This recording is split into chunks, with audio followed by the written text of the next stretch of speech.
कहानी की शुरुआत पिट्सबर्ग शहर से होती है, जहां हम बार नाम के एक आदमी को देखते हैं जो अपनी वैन चलाते हुए एक पार्किंग गैरेज में पहुंचता है। बार को अच्छी तरह पता था कि यह जगह पार्किंग के लिए बंद हो चुकी है, लेकिन इसके बावजूद वह अपनी वैन वहीं खड़ी कर देता है। इतना ही नहीं, वह पार्किंग मीटर में एक सिक्का भी डालता है और पूरे 30 मिनट का पार्किंग टिकट ले लेता है। ऐसा लग रहा था जैसे वह जानबूझकर ये सब कर रहा हो और उसके पास इसके पीछे कोई बड़ा प्लान छिपा हो। इसके बाद वह दीवार के पास बैठकर अपना स्नाइपर राइफल सेट करता है और घात लगाकर बैठ जाता है। दूर सड़क पर लोग अपनी रोजमर्रा की जिंदगी में व्यस्त थे। कोई पैदल जा रहा था तो कोई सड़क पार कर रहा था। वहीं पास की एक बेंच पर एक आदमी अकेला और मायूस बैठा हुआ था। तभी स्नाइपर की नजर अपने टारगेट पर पड़ती है। बिना एक सेकंड गंवाए वह ट्रिगर दबा देता है। पहली गोली सीधे अपने निशाने पर लगती है। इसके तुरंत बाद वह दूसरी और तीसरी गोली भी दाग देता है। देखते ही देखते सड़क पर अफरा तफरी मच जाती है। लोग अपनी जान बचाने के लिए इधर उधर भागने लगते हैं, लेकिन स्नाइपर यही नहीं रुकता। वह भागते हुए लोगों पर भी लगातार गोलियां चलाता रहता है। कुछ ही पलों में वह 5 बेगुनाह लोगों की जान ले लेता है और मौके से फरार हो जाता है। कुछ देर बाद पुलिस की कई टीमें वहां पहुंच जाती हैं। पूरा इलाका सील कर दिया जाता है और आसपास की हर बिल्डिंग की तलाशी ली जाती है, लेकिन तब तक स्नाइपर काफी दूर निकल चुका था। इसके बाद क्राइम सीन की बारीकी से जांच शुरू होती है। इसी दौरान डिटेक्टिव केल्विन को वहां से गोली का एक खाली खोखा मिलता है। साथ ही पार्किंग मीटर से वह सिक्का भी मिलता है जिसे शूटर ने पार्किंग टिकट लेने के लिए इस्तेमाल किया था। जल्द ही उस सिक्के पर मिले फिंगरप्रिंट्स की जांच की जाती है। रिपोर्ट में पता चलता है कि वे बार नाम के एक आदमी से मैच करते हैं। इसके बाद पुलिस बिना देर किए उसी रात बार के घर पर छापा मारती है और उसे गिरफ्तार कर लेती है। तलाशी के दौरान डिटेक्टिव एमरसन को वहां एक खास मशीन भी मिलती है जिससे स्नाइपर राइफल की गोलियां तैयार की जाती थी। जांच में यह भी साबित हो जाता है कि इन्हीं गोलियों का इस्तेमाल उन 5 हत्याओं में किया गया था, यानी सारे सबूत सीधे बार की तरफ इशारा कर रहे थे। इसके बाद सरकारी वकील एलेक्स और डिटेक्टिव एमरसन उससे जुर्म कबूल करवाने की कोशिश करते हैं। बार भी बिना किसी विरोध के कबूलनामे वाले कागज पर पेन चलाता है, लेकिन जब वे उस कागज को देखते हैं तो हैरान रह जाते हैं, क्योंकि उसने अपना जुर्म कबूल नहीं किया था। उसने सिर्फ एक नाम लिखा था, जैक रीचर। बार साफ शब्दों में कहता है कि अगर इस केस का असली सच जानना है तो जैक रीचर को बुलाओ। लेकिन सबसे बड़ी समस्या यह थी कि जैक रीचर को ढूंढना लगभग नामुमकिन था। उसका न कोई स्थायी घर था, न कोई फोन और न ही कोई तय पता। वह मिलिट्री पुलिस का सबसे बेहतरीन इन्वेस्टिगेटर रह चुका था, लेकिन सेना छोड़ने के बाद वह अचानक दुनिया की नजरों से गायब हो गया था। अब एलेक्स और एमरसन यही सोच रहे थे कि आखिर उसे ढूंढा कैसे जाए, लेकिन तभी अचानक एक चौंकाने वाली खबर मिलती है। जैक रीचर खुद उनसे मिलने पहुंच चुका था। वह बार से मिलकर कुछ सवाल पूछना चाहता था, लेकिन किस्मत को शायद कुछ और ही मंजूर था, क्योंकि जेल ले जाते समय रास्ते में कुछ कैदियों ने बार पर जानलेवा हमला कर दिया था। इस हमले में वह बुरी तरह घायल हो गया और कोमा में चला गया। अब उससे कोई भी बात तभी हो सकती थी जब उसे होश आता। इसके बाद एलेक्स जैक से पूछता है कि आखिर बार ने तुम्हें क्यों बुलाया है, लेकिन जैक भी यही जानने आया था। उसके पास भी इस सवाल का कोई जवाब नहीं था। इसी बीच वहाँ एलेक्स की बेटी हेलेन की एंट्री होती है, जो अपने ही पिता के खिलाफ बार का केस लड़ रही थी। जैसे ही उसे पता चलता है कि उसकी अनुमति के बिना बार से मिलने की कोशिश की गई, वह एलेक्स पर बुरी तरह गुस्सा हो जाती है। यहीं पहली बार उसकी मुलाकात जैक रीचर से होती है। कुछ देर की बातचीत के बाद दोनों के बीच एक समझौता होता है। हेलेन कहती है कि अगर जैक बार के बारे में जो कुछ भी जानता है वह सब मुझे बताएगा, तो बदले में मैं उसे उन 5 हत्याओं से जुड़े सारे सबूत दिखाऊंगी। शायद इन्हीं सबूतों में जैक को यह जवाब मिल जाए कि आखिर बार ने उसी का नाम क्यों लिखा था। जैक इस डील के लिए तैयार हो जाता है। अगली सुबह एक और खतरनाक साजिश शुरू होती है। उन 5 हत्याओं के पीछे छिपा असली मास्टरमाइंड एक प्रोफेशनल असैसिन को जैक रीचर को मारने की सुपारी देता है, क्योंकि वह अच्छी तरह जानता था कि अगर जैक इस केस में ज्यादा आगे बढ़ गया तो उसका पूरा खेल खत्म हो जाएगा। वहीं दूसरी तरफ जैक और हेलेन की मीटिंग शुरू होती है। इसी दौरान पता चलता है कि बार कोई आम इंसान नहीं था। वह मिलिट्री का बेहद खतरनाक स्नाइपर रह चुका था। इसी वजह से उसे इराक भेजा गया था, जहां उसकी ड्यूटी ओवरवॉच की थी। उसका काम दूर बैठकर पूरे इलाके पर नजर रखना और जरूरत पड़ने पर दुश्मन को खत्म करना था। लेकिन हैरानी की बात यह थी कि पूरे 2 साल तक उसे एक भी गोली चलाने का मौका नहीं मिला। फिर एक दिन अचानक मिलिट्री को वहां से वापस बुला लिया गया। अगले ही दिन बार को अपने घर लौटना था, लेकिन वह अंदर ही अंदर बेचैन था। उसे ऐसा लग रहा था कि अगर आज उसने ट्रिगर नहीं दबाया तो शायद जिंदगी में फिर कभी मौका नहीं मिलेगा। अगले ही पल बार ने एक कंबल फाड़कर उससे अपनी स्नाइपर राइफल के लिए अस्थायी साइलेंसर बना लिया। इसके बाद उसने कुछ सिविलियन कॉन्ट्रैक्टर्स को अपना निशाना बनाया और एक एक करके तीनों को गोली मार दी। इतना ही नहीं, उसने बड़ी सफाई से वहां मौजूद हर सबूत भी मिटा दिया ताकि किसी को उस पर शक न हो। वह उस मामले में बच तो गया था, लेकिन आखिरकार जैक रीचर ने उसे पकड़ ही लिया। हालांकि उस पूरे केस को दबा दिया गया, क्योंकि जिन सिविलियन कॉन्ट्रैक्टर्स को बार ने मारा था वे 28 महिलाओं के साथ हुई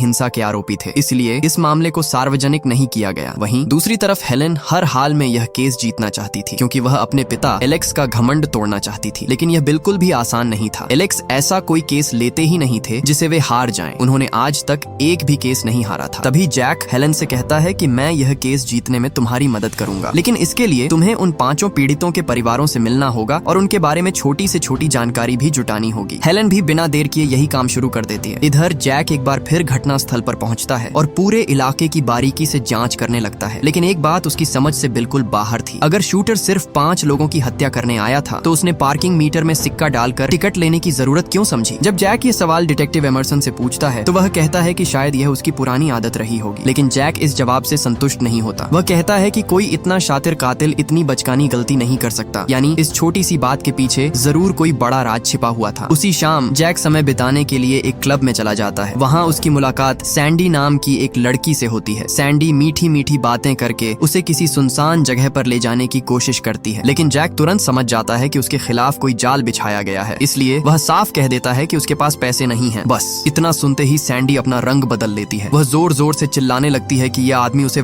कह रहा है। उसकी आवाज सुनकर उसके कई साथी वहां पहुंच जाते हैं। अब वहां कुल 6 गुंडे थे और दूसरी तरफ अकेला जैक। जैक पहले उन्हें समझाने की कोशिश करता है, लेकिन उनका लीडर उसकी एक भी बात सुनने को तैयार नहीं था। आखिरकार जैक भी अपनी असली ताकत दिखा देता है। वह अकेले ही उन 6 गुंडों की बुरी तरह पिटाई कर देता है, लेकिन इससे पहले कि वह उनसे यह उगलवा पाता कि उन्हें किसने भेजा था, तभी वहाँ पुलिस पहुँच जाती है। बाकी सभी गुंडे मौके से भाग निकलते हैं, लेकिन जैक और वह लीडर पुलिस के हाथ लग जाते हैं। हालांकि अगली सुबह हेलेन आकर जैक की जमानत करवा देती है। इसी दौरान हेलेन उन 5 पीड़ित परिवारों से भी मिल चुकी थी। जांच में पता चलता है कि उन 5 लोगों में से 4 तो बिल्कुल आम नागरिक थे, लेकिन 5वीं पीड़ित ओलिन बाकी सभी से अलग थी। ओलिन एक बहुत अमीर महिला थी। उसके पति का एक बड़ा कंस्ट्रक्शन बिजनेस था, लेकिन कुछ समय पहले रहस्यमयी परिस्थितियों में उसकी मौत हो गई थी। पति की मौत के बाद पूरी कंपनी की जिम्मेदारी ओलिन के कंधों पर आ गई। हालांकि उस समय कंपनी भारी घाटे में चल रही थी। कई ताकतवर लोग उस कंपनी को खरीदना चाहते थे, लेकिन ओलिन ने हर बार अपनी कंपनी बेचने से साफ इनकार कर दिया। जिस दिन उसकी हत्या हुई उस दिन वह कंपनी के लिए लोन पास करवाने से जुड़े जरूरी कागजात लेकर बैंक जा रही थी, लेकिन बैंक पहुंचने से पहले ही रास्ते में उसकी गोली मारकर हत्या कर दी गई। ये पूरी कहानी सुनने के बाद जैक को साफ महसूस होता है कि ये कोई साधारण स्नाइपर अटैक नहीं बल्कि बहुत बड़ी साजिश है। इसके बाद वह हेलेन से कहता है कि बार की पूरी हिस्ट्री निकालो, उसकी हर गतिविधि, हर संपर्क और उसका पूरा रिकॉर्ड। मुझे उसके बारे में एक एक जानकारी चाहिए। वहीं दूसरी तरफ वह प्रोफेशनल असैसिन जो जैक को मारने में नाकाम रहा था, सीधे अपने मालिक के पास पहुंचता है। वहीं पहली बार हमें उन हत्याओं के पीछे छिपा असली मास्टरमाइंड भी दिखाई देता है, लेकिन वह अंधेरे में छिपा हुआ था। जैसे ही असैसिन वहां पहुंचता है, चार्ली नाम का आदमी उस पर भड़क उठता है और उसकी नाकामी के लिए उसे जमकर फटकार लगाता है। इसके बाद वह उससे पूछता है कि उन 6 गुंडों में से तुम्हें कौन कौन पहचानता था? असैसिन जवाब देता है कि सिर्फ एक आदमी मुझे पहचानता था, लेकिन मैंने उसे मारकर उसकी लाश ठिकाने लगा दी है ताकि पुलिस को लगे कि वह शहर छोड़कर भाग गया है। लेकिन उसकी यह गलती अब उन सभी के लिए खतरा बन चुकी थी। इसी वजह से मास्टरमाइंड कोई भी जोखिम नहीं लेना चाहता था। उसके एक इशारे पर उसी वक्त उस असैसिन को भी मौत के घाट उतार दिया जाता है। अब उसके रास्ते में सिर्फ एक ही इंसान बचा था, जैक। वहीं दूसरी तरफ जैक भी इस पूरे हत्याकांड के पीछे छिपे असली मास्टरमाइंड तक पहुंचने की कोशिश में लगा हुआ था। ज्यादा समय नहीं बीतता और वह सैंडी का पता लगा लेता है। जैसे ही सैंडी की नजर जैक पर पड़ती है, वह डर के मारे सब कुछ सच सच बता देती है। वह कहती है कि यह पूरा प्लान उसके लीडर जेब का था। उसी ने मुझे पैसे देकर तुम्हें बहला फुसलाकर किसी सुनसान जगह पर ले जाने के लिए कहा था। ये सुनने के बाद जैक उससे गुस्सा नहीं होता, बल्कि बड़े शांत तरीके से कहता है कि तुम एक अच्छी लड़की हो, तुम्हें खुद को इस तरह दूसरों के हाथों इस्तेमाल नहीं होने देना चाहिए। जैक की बातें सुनकर सैंडी को अपनी गलती का एहसास हो जाता है। फिर जैक उसे कहता है कि तुम्हारी जान खतरे में है, इसलिए बेहतर होगा कि कुछ दिनों के लिए यह शहर छोड़कर कहीं और चली जाओ। इसके बाद सैंडी से जेब का पता लेकर जैक सीधे उसके घर पहुंच जाता है। वहां पहुंचकर उसे पता चलता है कि जेब की मां नशे में धुत थी। जैक इसी मौके का फायदा उठाकर पूरे घर की तलाशी लेने लगता है, लेकिन तभी जेब की मां चुपके से जेब के कुछ दोस्तों को फोन करके बुला लेती है। कुछ ही देर में 2 हट्टे कट्टे गुंडे घर के अंदर घुस आते हैं और सीधे जैक पर हमला कर देते हैं। दोनों उसे मारने के लिए टूट पड़ते हैं, लेकिन जैक सही मौके का इंतजार करता है और फिर पलटवार कर देता है। कुछ ही पलों में वह दोनों को बुरी तरह पीट कर जमीन पर गिरा देता है। तभी पीछे से जेब का एक और साथी आकर जैक पर बंदूक तान देता है, लेकिन इससे पहले कि वह ट्रिगर दबा पाता, जैक बिजली जैसी फुर्ती दिखाते हुए उसकी बंदूक छीन लेता है और उसकी उंगलियां मरोड़ देता है। इसके बाद जैक उससे जेब के बारे में पूछता है। वह आदमी बताता है कि जेल से छूटने के बाद से ही जेब लापता है, जबकि वह अपनी माँ को कभी भी अकेला छोड़कर नहीं जाता। बस इतनी बात सुनते ही जैक समझ जाता है कि जेब को भी मार दिया गया है। अब उसके लिए यह भी साफ हो चुका था कि बार को इस पूरे मामले में जानबूझकर फंसाया गया है। शायद इसी वजह से उसने अपनी बेगुनाही साबित करने के लिए जैक का नाम लिखा था। जैक को अब यह शक भी होने लगता है कि इस साजिश में सिर्फ अपराधी ही नहीं बल्कि पुलिस विभाग के कुछ लोग भी शामिल हो सकते हैं। कुछ ही देर बाद जैक का शक और भी मजबूत हो जाता है। दरअसल जिस दिन से जैक की मुलाकात हेलेन से हुई थी उसी दिन से एक सिल्वर रंग की ऑडी कार लगातार उसका पीछा कर रही थी। अब जैक उस कार के नंबर प्लेट की जानकारी निकलवाने की कोशिश करता है, लेकिन जैसे ही यह खबर असली मास्टरमाइंड तक पहुंचती है कि बार की वकील उस कार की जानकारी निकलवा रही है, वह तुरंत खतरा भांप जाता है। बिना देर किए वह चार्ली को आदेश देता है कि इस राज से जुड़े हर इंसान को तुरंत खत्म कर दिया जाए। उधर थोड़ी ही देर बाद उस कार की पूरी जानकारी सामने आ जाती है। पता चलता है कि वह कार लेवेंडर एंटरप्राइजेस नाम की कंपनी के नाम पर रजिस्टर्ड थी। यह नाम सुनते ही हेलेन हैरान रह जाती है, क्योंकि यही वह कंपनी थी जो हर कीमत पर ओलिन आर्चर की कंपनी खरीदना चाहती थी। अब जैक अपने पत्ते खोलता है। वह बताता है कि उसने कागज पर ओलिन आर्चर का नाम ही लिखा था, क्योंकि वह पहले ही समझ चुका था कि असली निशाना सिर्फ ओलिन थी। बाकी 4 लोगों की हत्या सिर्फ इसलिए करवाई गई ताकि सबको यह एक रैंडम स्नाइपर अटैक लगे और किसी का ध्यान असली टारगेट की तरफ न जाए। यानी 5 लोगों की हत्या के पीछे असली मकसद सिर्फ एक था, ओलिन आर्चर की कंपनी पर कब्जा करना। इतना ही नहीं, अब यह भी लगभग साफ हो चुका था कि ओलिन के पति की मौत कोई साधारण हार्ट अटैक नहीं थी, बल्कि वह भी बड़ी चालाकी से किया गया एक मर्डर था। हालांकि अभी तक जैक के पास इस पूरी साजिश को साबित करने वाला कोई ठोस सबूत नहीं था, लेकिन एक बात वह पूरी तरह समझ चुका था, बार को फंसाने में उसके किसी बेहद करीबी दोस्त का हाथ जरूर था। जैक का मानना था कि इराक में किए गए अपने पुराने जुर्म का राज बार ने सिर्फ उसी दोस्त को बताया होगा। अगर हेलेन उस दोस्त का पता लगा लेती है तो वे सीधे इस पूरे हत्याकांड के असली मास्टरमाइंड तक पहुंच सकते हैं। वहीं दूसरी तरफ सैंडी अच्छी तरह तैयार होकर अपने घर से बाहर निकल रही थी, लेकिन उसे बिल्कुल भी अंदाजा नहीं था कि मौत उसका इंतजार कर रही है। अचानक चार्ली उसके सामने आ जाता है और मीठी मीठी बातों में उसे उलझाने लगता है। जैसे ही सैंडी का ध्यान भटकता है उसी वक्त एक आदमी पीछे से आता है और उसके सिर पर जोरदार वार कर देता है। इसके बाद दोनों मिलकर उसका गला दबा देते हैं और वहीं उसकी बेरहमी से हत्या कर देते हैं। इधर दूसरी तरफ हेलेन को पता चल चुका था कि बार अक्सर एक शूटिंग रेंज पर जाया करता था। जैसे ही उसे उस शूटिंग रेंज का पता मिलता है वह तुरंत यह जानकारी जैक को दे देती है, जिसके बाद जैक बिना वक्त गंवाए वहां के लिए निकल पड़ता है। लेकिन इस दौरान भी वह सिल्वर रंग की ऑडी कार लगातार उसका पीछा कर रही थी। रास्ते में अचानक जैक की नजर एक घर के बाहर लगी पुलिस की भारी भीड़ पर पड़ती है। वह कुछ देर के लिए अपनी गाड़ी वहीं रोक देता है ताकि उसका पीछा करने वाले लोग घबरा जाएं। लेकिन तभी उसकी नजर स्ट्रेचर पर ले जाए जा रहे एक शव पर पड़ती है। वह शव किसी और का नहीं बल्कि सैंडी का था। यह देखकर जैक कुछ पल के लिए सन्न रह जाता है। उसे समझते देर नहीं लगती कि उसकी वजह से एक और बेगुनाह लड़की की जान चली गई। दरअसल असली कातिलों ने सैंडी की हत्या सिर्फ इसलिए की थी ताकि उसका इल्जाम भी जैक के सिर मढ़ा जा सके। वे क्लब में हुए झगड़े का पूरा फायदा उठाना चाहते थे। तभी दूर खड़ा डिटेक्टिव एमरसन जैक को देख लेता है। वह बिना देर किए उस पर फायरिंग करता है और तुरंत वायरलेस पर अपने साथियों को सूचना देता है, अपराधी भाग रहा है, उसे किसी भी कीमत पर पकड़ो। देखते ही देखते पुलिस की दर्जनों गाड़ियां जैक का पीछा करने लगती हैं। लेकिन सिर्फ पुलिस ही नहीं, चार्ली भी जैक के पीछे लग जाता है। उसका इरादा था कि किसी तरह जैक की गाड़ी का एक्सीडेंट करवा दिया जाए ताकि वह पुलिस के हाथों पकड़ा जाए। कुछ ही देर में दोनों की कारों के बीच जबरदस्त भिड़ंत होने लगती है। कई बार उनकी गाड़ियां एक दूसरे से टकराती हैं, लेकिन जैक को रोकना इतना आसान नहीं था। वह पुलिस और चार्ली दोनों को चकमा देकर सीधे रॉन्ग वे टनल में घुस जाता है। सामने से तेज रफ्तार में गाड़ियां आ रही थीं, लेकिन जैक किसी तरह उन सब के बीच से अपनी कार निकाल लेता है। हालांकि जैसे ही वह टनल से बाहर निकलता है उसकी कार एक जगह जोर से टकरा जाती है और वहीं बंद हो जाती है। वही एमरसन और उसकी टीम उसके और करीब पहुंचती जा रही थी। तभी किस्मत जैक का साथ देती है। कार अचानक दोबारा स्टार्ट हो जाती है और जैक वहां से तेजी से निकलकर शहर की सुनसान गलियों की तरफ भाग जाता है। उसे लगा कि अब शायद उसने पुलिस को पीछे छोड़ दिया है, लेकिन तभी अंधेरे में छिपा चार्ली अचानक बाहर निकलता है और अपनी कार से जैक की गाड़ी को जोरदार टक्कर मार देता है। एक बार फिर दोनों के बीच खतरनाक पीछा शुरू हो जाता है। इसी दौरान पुलिस का हेलीकॉप्टर भी ऊपर पहुंच चुका था और लगातार जैक पर नजर रख रहा था। लेकिन जैक इस बार भी अपनी चालाकी दिखाता है। वह कार का एक्सेलरेटर दबाकर उसे चलता छोड़ देता है और खुद चुपके से बाहर निकलकर भीड़ में शामिल हो जाता है। कुछ ही देर बाद पुलिस उस चलती हुई कार को चारों तरफ से घेर लेती है। बंदूक तानकर पूरी कार की तलाशी ली जाती है, लेकिन वहाँ जैक का नामो निशान तक नहीं था। वही जैक एक बस में बैठकर वहाँ से निकल जाता है। कुछ समय बाद डिटेक्टिव एमरसन और सरकारी वकील एलेक्स दोनों हेलेन के घर पहुँचते हैं। उन्हें शक था कि सैंडी की हत्या और जेब के गायब होने के पीछे जैक का ही हाथ है, इसीलिए वे हेलेन से उसका ठिकाना पूछने आए थे। लेकिन हेलेन उन्हें कुछ भी बताने से साफ इनकार कर देती है। इसके बाद उसके पिता उसे समझाते हैं कि जैक से जितनी दूरी रखो उतना ही बेहतर होगा। तभी अचानक घर का फोन बज उठता है। दूसरी तरफ कोई और नहीं बल्कि खुद जैक था। वह हेलेन से कहता है कि जिसने बार को फंसाया था वही अब मुझे भी फंसाने की कोशिश कर रहा है। वे चाहते हैं कि मैं डर कर यह शहर छोड़ दूं, लेकिन मैं ऐसा करने वाला नहीं हूँ। मैं इस केस का सच सामने लाकर ही यहाँ से जाऊंगा। इसके बाद जैक हेलेन को एक और चौंकाने वाली बात बताता है। वह कहता है कि जरा सोचो, आखिर शुरुआत से ही कौन तुम्हें मुझसे दूर रहने के लिए कह रहा है? तुम्हें अपने पिता और डिटेक्टिव एमरसन दोनों से सावधान रहना होगा, क्योंकि इस पूरी साजिश के पीछे इन इन्हीं दोनों में से कोई एक हो सकता है। जैक अपनी बात समझाते हुए कहता है कि इस शहर में मेरे आने की जानकारी सिर्फ 3 लोगों को थी, तुम्हें, तुम्हारे पिता और डिटेक्टिव एमरसन। फिर पहले ही दिन से मेरा पीछा कैसे शुरू हो गया? यह कोई इत्तेफाक नहीं हो सकता। जैक की यह बात सुनकर हेलेन के पैरों तले जमीन खिसक जाती है। अब उसे भी लगने लगता है कि इस पूरे खेल में कोई बहुत बड़ा आदमी शामिल है। अगली सुबह जैक सीधे उस शूटिंग रेंज पर पहुंचता है जहां बार अक्सर आया करता था। वहां उसकी मुलाकात रेंज के मालिक कैश से होती है और फिर वह बार के बारे में उससे पूछताछ शुरू करता है। इस पर कैश जैक के सामने एक शर्त रखता है। वह कहता है कि अगर तुम्हें बार के बारे में कुछ जानना है तो पहले अपनी काबिलियत साबित करनी होगी। तुम्हें टारगेट के बिल्कुल बीचों बीच लगातार 3 सटीक निशाने लगाने होंगे, उसके बाद ही मैं तुमसे आगे बात करूंगा। जैक बिना कुछ कहे अपनी राइफल उठाता है और एक के बाद एक 3 गोलियां चलाता है। तीनों गोलियां बिल्कुल सेंटर में जाकर लगती हैं। ये देखकर कैश भी समझ जाता है कि उसके सामने कोई आम आदमी नहीं बल्कि एक एक्सपर्ट शूटर खड़ा है। अपने वादे के मुताबिक वह जैक को बार के बारे में सब कुछ बता देता है। वह कहता है कि बार इस शूटिंग रेंज का सबसे बेहतरीन निशानेबाज था। इसके बाद जैक वहां लगे सीसीटीवी कैमरों की फुटेज चेक करता है। फुटेज देखते ही उसे एक ऐसा चेहरा दिखाई देता है जिसका उसे काफी देर से इंतजार था। यही वह आदमी था जो बार का सबसे करीबी दोस्त था। अब जैक का शक लगभग यकीन में बदल चुका था। उसे पूरा विश्वास हो गया कि इसी आदमी ने बार को इस खतरनाक साजिश में फंसाया है। वहीं दूसरी तरफ हेलेन लेवेंडर एंटरप्राइजेस के खिलाफ मिले सारे सबूत और दस्तावेज लेकर सीधे अपने पिता एलेक्स के पास पहुंचती है। वह अपने पिता से कहती है कि यह कंपनी कई सालों से एक के बाद एक बड़े घोटाले करती आ रही है, लेकिन अपने ताकत के दम पर हर बार कानून से बच निकलती है। इस बार उसके सारे काले कारनामों के सबूत मेरे पास हैं, यानी अब मेरी जान भी खतरे में है। इसके बाद हेलेन अपने पिता को सीधी चुनौती देती है। वह कहती है कि अगर आप भी इस कंपनी के लिए काम कर रहे हैं तो मेरी मौत के जिम्मेदार भी आप ही होंगे, लेकिन अगर आप सच में बेगुनाह हैं तो इसी वक्त इस कंपनी के खिलाफ केस दर्ज करवाइए और जांच शुरू कराइए। तभी साबित होगा कि आप इन भ्रष्ट लोगों का साथ नहीं दे रहे। अपनी बेटी की बातें सुनकर एलेक्स पूरी तरह घबरा जाता है। वह तुरंत सफाई देता है कि उसका इस मामले से कोई लेना देना नहीं है। इसके बाद वह फौरन अपनी बेटी की सुरक्षा के लिए फोन मिलाने की कोशिश करता है, लेकिन हेलेन उसकी एक भी बात सुने बिना वहां से निकल जाती है। ऑफिस से बाहर आते ही उसे महसूस होता है कि कोई लगातार उसका पीछा कर रहा है। जैसे ही वह लिफ्ट के अंदर जाती है उसी वक्त डिटेक्टिव एमरसन भी उसके पीछे पीछे उसी लिफ्ट में आ जाता है। उसके चेहरे से साफ पता चल रहा था कि उसके इरादे बिल्कुल भी ठीक नहीं है। खतरे को भांपते ही हेलेन लिफ्ट का दरवाजा खोलकर भागने की कोशिश करती है, लेकिन एमरसन उससे पहले ही उसे इलेक्ट्रिक शॉकर मार देता है। तेज करंट लगते ही हेलेन वहीं बेहोश हो जाती है। उधर ग्राउंड फ्लोर पर चार्ली और उसका साथी पहले से ही उसका इंतजार कर रहे थे। वे दोनों बेहोश हेलेन को उठाकर वहां से किडनैप कर लेते हैं। शाम होते होते जैक को भी हेलेन के अपहरण की खबर मिल जाती है। इसके बाद चार्ली खुद जैक को फोन करता है। वह कहता है कि अगर 1 घंटे के अंदर तुम हमारे बताए हुए ठिकाने पर नहीं पहुंचे तो हम हेलेन को हमेशा के लिए खत्म कर देंगे। लेकिन जैक उसकी इस धमकी से बिल्कुल भी नहीं डरता। उल्टा वह उसे ऐसी बात कह देता है जिससे चार्ली के पैरों तले जमीन खिसक जाती है। जैक कहता है कि मैं अभी शूटिंग रेंज से लौट रहा हूँ, मुझे वहाँ से तुम्हारी तस्वीरें भी मिल चुकी हैं और तुम्हारे फिंगरप्रिंट्स भी। अगर हेलेन को एक खरोंच तक आई तो ये सारे सबूत सीधे FBI के पास पहुंच जाएंगे। ये सुनते ही चार्ली बुरी तरह घबरा जाता है और तुरंत अपने बॉस को पूरी बात बताता है। इसके बाद दोनों के बीच एक डील होती है। तय होता है कि जैक सबूत लेकर आएगा और बदले में हेलेन को छोड़ दिया जाएगा, लेकिन असलियत कुछ और ही थी। उन्होंने पहले से ही अपने ठिकाने पर जैक के लिए मौत का पूरा जाल बिछा रखा था। उधर जैक भी उनके बताए हुए खदान वाले इलाके में पहुंच जाता है, लेकिन वह अकेला नहीं आया था। दुश्मनों का ध्यान भटकाने के लिए वह शूटिंग रेंज के मालिक कैश को भी अपने साथ लेकर आया था, क्योंकि कैश भी अच्छी तरह जानता था कि बार बेगुनाह है और वह उसे बचाना चाहता था। रास्ते में दोनों एक प्लान बनाते हैं। तय होता है कि जैक खुद दुश्मनों के सामने चारे की तरह जाएगा। जैसे ही दुश्मन का स्नाइपर अपनी पोजीशन से गोली चलाएगा, कैश उसी आवाज और फ्लैश के सहारे उसकी लोकेशन पहचान कर उसे खत्म कर देगा। हालांकि इस प्लान में एक बहुत बड़ी परेशानी भी थी। कैश की उम्र काफी ज्यादा हो चुकी थी, जिस वजह से रात के अंधेरे में उसे ठीक से दिखाई नहीं देता था। वहीं दूसरी तरफ दुश्मनों का प्लान भी पूरी तरह तैयार था। वे चाहते थे कि जैक को हेलेन की आंखों के सामने तड़पा तड़पा कर मारा जाए, ताकि हेलेन पूरी तरह टूट जाए और अपने पिता से खुद इस केस को हमेशा के लिए बंद करने की गुहार लगाए। तभी जैक अपनी गाड़ी को बैक गियर में तेज रफ्तार से दौड़ाते हुए सीधे खदान के अंदर घुस जाता है। जैसे ही वह अंदर पहुंचता है, चारों तरफ से उस पर ताबड़तोड़ गोलियां चलनी शुरू हो जाती हैं। लेकिन इसी पल कैश भी एक्शन में आ जाता है। जैसे ही उसे स्नाइपर और बाकी गनर्स की पोजीशन का अंदाजा होता है, वह तुरंत जवाबी फायरिंग शुरू कर देता है। हालांकि कैश अंधेरे में सिर्फ गोलियों की आवाज और बंदूक से निकलने वाली चिंगारी के सहारे निशाना लगा रहा था। इसी वजह से उसकी कोई भी गोली सीधे दुश्मनों को नहीं लगती, लेकिन उसकी फायरिंग की वजह से दुश्मन कुछ देर के लिए दब जाते हैं और जैक को आगे बढ़ने का मौका मिल जाता है। जैक फुर्ती से गाड़ी से बाहर निकलता है और सामने पड़े एक बड़े पत्थर की आड़ में जाकर छिप जाता है। लेकिन इस वक्त उसके पास लड़ने के लिए कोई बंदूक नहीं थी। हथियार के नाम पर उसके पास सिर्फ एक चाकू था और गोलियों से बचते हुए भागने के दौरान वह चाकू भी कहीं गिर चुका था। उधर स्नाइपर जैसे ही जैक को निशाना बनाने वाला होता है, तभी कैश की एक सटीक गोली उसकी स्नाइपर राइफल पर जा लगती है, जिससे उसकी राइफल पूरी तरह बेकार हो जाती है। अब जैक सही मौके का इंतजार करने लगता है। जैसे ही एक गनर पूरी तरह कैश पर फायरिंग करने में व्यस्त होता है, जैक पीछे से उस पर टूट पड़ता है। वह एक बड़ा पत्थर उठाकर उसके सिर पर दे मारता है, फिर उसकी गन छीन लेता है। इसके बाद उसी गन से वह दूसरे दुश्मन को भी मौत के घाट उतार देता है। इसी दौरान पास बने एक केबिन से उसे मुख्य ऑफिस की लोकेशन भी मिल जाती है। जैक बिना देर किए वहाँ खड़ा एक ट्रक स्टार्ट करता है और सीधे उस ऑफिस की तरफ बढ़ जाता है। मुख्य ऑफिस के बाहर मौजूद गार्ड्स को लगता है कि ट्रक के अंदर ही जैक बैठा हुआ है, इसलिए उनका पूरा ध्यान ट्रक पर ही लगा रहता है। लेकिन जैक बड़ी चालाकी से दूसरी तरफ से चक्कर लगाकर उनके पीछे पहुंच जाता है और इससे पहले कि वे कुछ समझ पाते वह दोनों गार्ड्स को गोली मारकर ढेर कर देता है। जब तक चार्ली वहां पहुंचता उसके दोनों आदमी मारे जा चुके थे। अगले ही पल जैक पीछे से आकर चार्ली के पीठ पर बंदूक तान देता है, लेकिन चार्ली भी तुरंत पलटवार कर देता है। इसके बाद दोनों के बीच जबरदस्त हैंड टू हैंड फाइट शुरू हो जाती है। जैक एक के बाद एक ताबड़तोड़ वार करता है और चार्ली की बुरी तरह पिटाई कर देता है। उसकी दर्द भरी चीखें मुख्य ऑफिस के अंदर तक सुनाई देने लगती हैं। अब जैक को रोकने की आखिरी जिम्मेदारी डिटेक्टिव एमरसन पर थी। वह हेलन को अपनी ढाल बनाकर उसके पीछे छिप जाता है और मौका मिलते ही जैक पर गोली चलाने की कोशिश करता है, लेकिन ठीक उसी वक्त जैक झुककर क्राउच ले लेता है। एमरसन की गोली उसके सिर के ऊपर से निकल जाती है, जबकि जैक की गोली सीधे एमरसन के सिर में जाकर लगती है। यही पहली बार जैक का सामना इस पूरी साजिश के असली मास्टरमाइंड से होता है। वह कोई और नहीं बल्कि लेवेंडर एंटरप्राइजेस का मालिक था। हैरानी की बात यह थी कि वह भागने की बजाय पूरे घमंड के साथ जैक को चुनौती देने लगता है। वह कहता है कि जेल में नहीं बल्कि तुम जाओगे, क्योंकि यहाँ इतने सारे लोगों को तुमने मारा है, और अगर किसी वजह से मुझे सजा भी हो गई तो मैं अपनी उम्र और बीमारी का बहाना बनाकर होम केयर में चला जाऊंगा, जहाँ मैं आराम से अपनी बाकी जिंदगी गुजार दूंगा। उधर हेलन पुलिस को फोन करने ही वाली होती है, लेकिन तभी जैक बिना एक पल गंवाए उस मास्टरमाइंड के सीने में गोली मार देता है। ये देखकर हेलन पूरी तरह हैरान रह जाती है, क्योंकि वही आदमी इकलौता ऐसा गवाह था जो कोर्ट में बार और जैक की बेगुनाही साबित कर सकता था। लेकिन जैक मुस्कुराते हुए हेलन से कहता है, अब ये सब तुम संभाल लोगी। इतना कहकर वह हमेशा की तरह चुपचाप वहाँ से गायब हो जाता है। कुछ दिनों बाद हमें अस्पताल का सीन दिखाया जाता है, जहाँ आखिरकार बार को होश आ जाता है, लेकिन सिर पर लगी गंभीर चोट की वजह से उसकी याददाश्त पूरी तरह चली चुकी थी। उसे उस दिन की कोई भी बात याद नहीं थी। वह रोते हुए हेलन से कहता है कि अगर सच में मैंने उन बेगुनाह लोगों की जान ली है तो मैं अपने बचाव में कोई केस नहीं लड़ना चाहता। मैं अपनी सजा स्वीकार करने के लिए तैयार हूँ। बार की बातें सुनकर हेलन उसे कहती है, तुमने किसी की हत्या नहीं की बार, और यह बात मैं कोर्ट में साबित करके रहूंगी। इसी उम्मीद के साथ इस कहानी का अंत हो जाता है। अगर आपको इस मूवी का पार्ट 2 देखना है तो कमेंट में जरूर बताइए। इस वीडियो के लिए हमारा टारगेट है 100 कमेंट्स। मुझे पूरा यकीन है कि आप लोग ये टारगेट आसानी से पूरा कर देंगे। अगर वीडियो पसंद आई हो तो इसे लाइक और शेयर करना बिल्कुल मत भूलिए। तो दोस्तों, मिलते हैं इस मूवी के दूसरे पार्ट में।